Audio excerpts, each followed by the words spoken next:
A warm welcome back to your action-packed aviation news recap. In today's proceedings, there's Qantas Airbus A350-1000 news, A321XLR updates, and news on aircraft deliveries at United Airlines. That's where I'd like to begin, with the Federal Aviation Administration now permitting United Airlines to take delivery of aircraft from manufacturers once more. United Airlines' ability to replace aircraft and grow as a company was put on hold following several incidents in a short space of time. These incidents led to the FAA investigating United and its practices, with the hope of better understanding what had led the company to the string of incidents taking place. Ultimately, the pair would work to put a stop to them with immediate effect.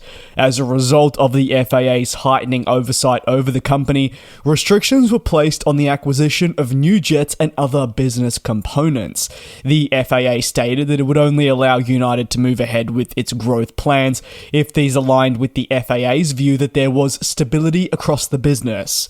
The regulator also provided updates at the same time on Boeing regarding MAX certification and MAX productions, and also stating now that United would be permitted to replace aircraft and grow its fleet with new jets.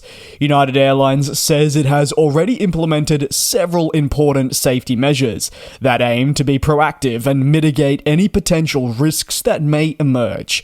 Generally, the FAA's oversight is considered part of the overarching theme of cracking down on quality slips, safety incidents, and more to ensure that the industry is as safe as possible, and arguably the room for error becomes less and less.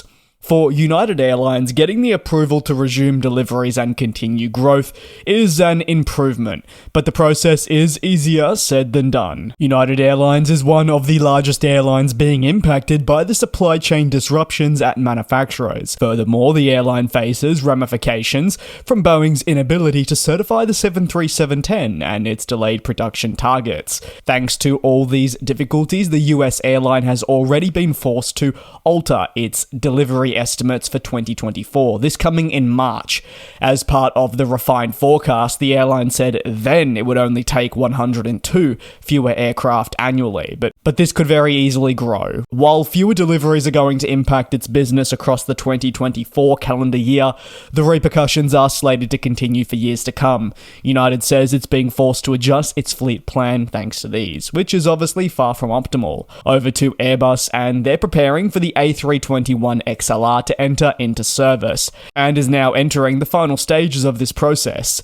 The aircraft manufacturer has provided updates on the campaign, highlighting the important steps taken to reach the point we're at now. The last 4 years have certainly been filled with their ups and equally down points, as the program has looked to rid itself of any prospective issues that would impact it once it enters into service, which has been easier said than done. While teams at Airbus's customer department focus on the overall compliance of aircraft prior to certification, they've announced that this will continue once the planes are actually delivered. Airbus says that it is essential for airlines to feel that they are supported by the manufacturer when these planes do enter service. That means that when the aircraft does enter into service with companies, the teams will continue supporting the airlines with additional data to make sure that while the entry is as easy as possible, even the initial stages of operation are. The A321XLR, again to clarify, is expected to enter service later this year, and this comes following several delays, which prevented the aircraft from obtaining its all-important certification in 2023. Airbus states that to achieve airworthiness regulations, 100% of the ICA must be completed at the entry into service of each aircraft delivery. The manufacturer went on to also add that these need to be completed by a fixed deadline of the summer of 2024. The ICA is then assigned to the customers tasked with ensuring their scheduled maintenance tasks and much more are incorporated. While the A321XLR is at the end of the day part of the broader A320neo family and shares many commonalities, various design changes have still been implemented. These design changes are critical to the manufacturer's ability to really offer the enhanced range capabilities to customers, a key selling point of the aircraft type. Some of the many changes include a new main landing gear, an integrated long-range rear center fuel tank, which requires a new fuel system, a new high-capacity water and waste system, and a higher maximum takeoff weight. The manufacturer highlights the extended belly fairing design, which has been introduced with new material to protect that rear center tank in specific scenarios, such as if there was a risk of belly landings. On to the final story in today's proceedings, and Qantas has struck a multi-billion-dollar agreement with Perth Airport to invest billions into updating and constructing new infrastructure. The expansion will align with Qantas's long-standing view of utilising Perth as a gateway to global markets within reach. As you may recall, the last couple of years have seen the relationship between Qantas and Perth Airport turn in a way a little bit sour, as the airline was in the view that the airport was not offering them what they want. But this 12-year agreement really does affect the upcoming Project Sunrise endeavour, the A350-1000 operation at Qantas, and so much more. The Australian flag carrier says it will add more destinations from Perth and use the A350-1000 alongside other aircraft to boost connectivity and capacity. Deploying the A350-1000 eventually from Perth represents a bit of a shift in Project Sunrise's initial strategy. Furthermore, it definitely highlights how with more aircraft, the airline will have fresh opportunities to deploy these ultra-long-range jets from more Australian cities, which should have greater repercussions. The Perth Airport CEO has highlighted that this all up is Western Australia's largest ever private investment. The investment is described as a once-in-a-lifetime opportunity for an airport that will now completely change across the next decade. Because of this huge investment, Qantas and Perth Airport have provided an overview of their collaborative efforts until 2031 at least. Qantas says that its first A321XLR is expected to arrive in early 2025.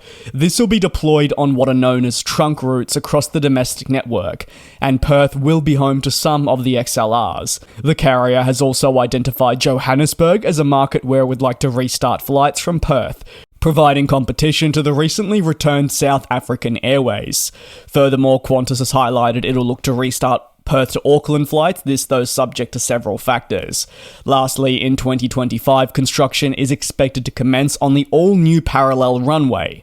By 2026, the airline expects to deploy its A350-1000 from Perth to London. While the airline forecasts first A350 delivery in 2025, the EIS is likely going to slip once crew training occurs, and that's also aligning with Qantas's most recent delayed expectations for delivery. As more of these long-haul jets arrive, the airline can certainly begin deploying it on more markets, even from Perth. 2026 will represent another important year for the narrow-body fleet as A321LRs and XLRs continue to arrive into the Qantas Group's ops and are deployed to more markets. In 2027, Qantas will begin saying goodbye to its A330 fleet, which will be replaced by the 787 and A350. This means markets such as Perth will have greater efficiency. Inside Perth Airport, we will see work continue on a new hotel and other important infrastructure, with the building set to commence on the airport's central terminal. The parallel runway is expected to open in 2028, with Qantas also considering constructing a new engineering hangar. The terminal build is expected to be done, and the Qantas Group, including Qantas and Jetstar's domestic and international operations, will move there. Certainly a mouthful of a timeline, but exciting to see nonetheless. That's going to conclude today's aviation news recap. Thank you very much for your support here on the channel. Make sure you are staying tuned and being safe. I will see you same place, same time tomorrow for your latest industry news. And we'll fly.